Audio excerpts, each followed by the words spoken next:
How many people don't want to improve because they're afraid of leaving the herd? Greetings, I'm Dr. Will, and welcome to Dr. Will's Software Quality Channel, where we are actively raising the standard of quality of software being written today. What is a culture but the shared beliefs and values of a group of people?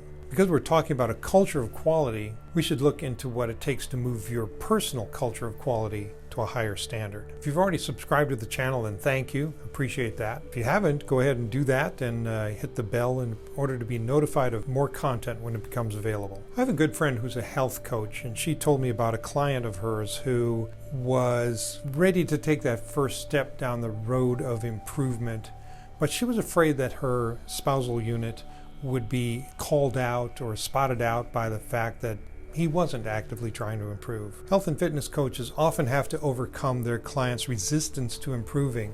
It's not because they don't want to improve, they do, but their clients are afraid that they will embarrass or antagonize their families and friends, those who are not improving, or those who are actively spiraling into the turf in a race to the bottom mentally, physically, spiritually. Note, this is often what they think is going to happen, not necessarily what will happen. If you think that your family or friends are going to resent you trying to improve, then you might want to consider whether your estimation of their qualities is not excessively low. And if you've actually gotten negative feedback from them when you try to improve, you should examine the question about the toxicity of some of your relationships and see what you can do about those. So, take your favorite recreational activities. I like to play chess and hockey. They both involve checking and boards.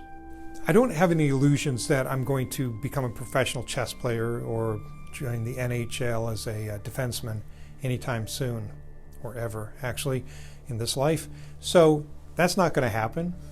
But I still want to improve and get better. I want to have the members of my hockey club, for example, it's a beer league, but I want them to be able to count on me and to not screw things up totally whenever I'm out on the ice.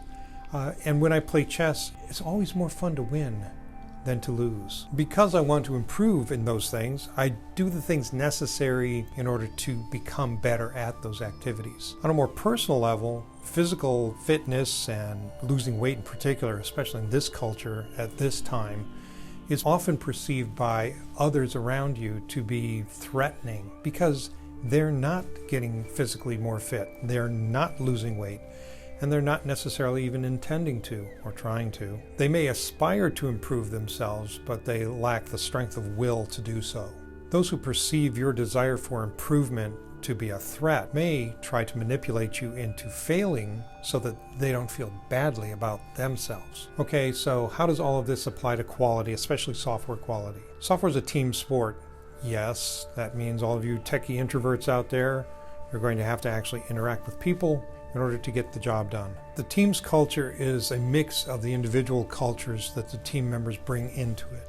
A professional sports team is a pure meritocracy, or at least it used to be. As a pure meritocracy, though, it relies on all of the team members to not only try to individually improve day by day or week by week, month by month, but also to make the team around them better. There's some athletes, you've seen them if you follow any professional sport at all, some of them are not the best athlete themselves, but they make everybody around them better. That's the kind of person you want on your team. A software development team that is focused on continual improvement will consist of members who do not get into a defensive crouch whenever their work product or their process is critiqued.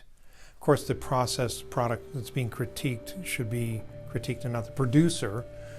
But given that, if you can have a team that consists of people who believe in and practice egoless programming, then you've got a chance to improve overall as a team. And if you don't, and if people do get into a defensive posture every time their code is reviewed, you can watch your team not just fail to improve, but actively, intentionally auger itself into the turf in their race to the bottom, technically, productively, and culturally. This channel is dedicated to quality, especially software quality.